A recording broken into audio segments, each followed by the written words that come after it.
Hello friends, welcome back to the new video. In this video guys, we will talk about how to off app notification in a Samsung phone device.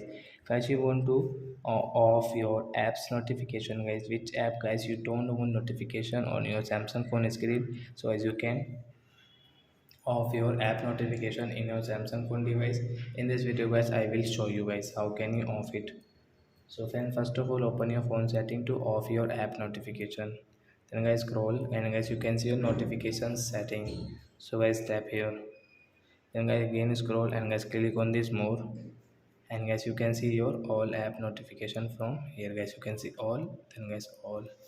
So which app notification guys you want to off like guys your guys BGMI notification guys Call of Duty notification like Chrome notification this app notification guys you want to off.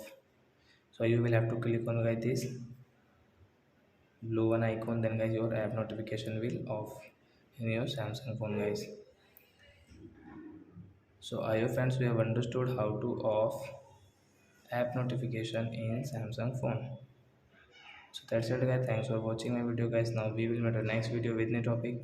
Before going guys, please go and like my video, subscribe my channel. Bye bye friends.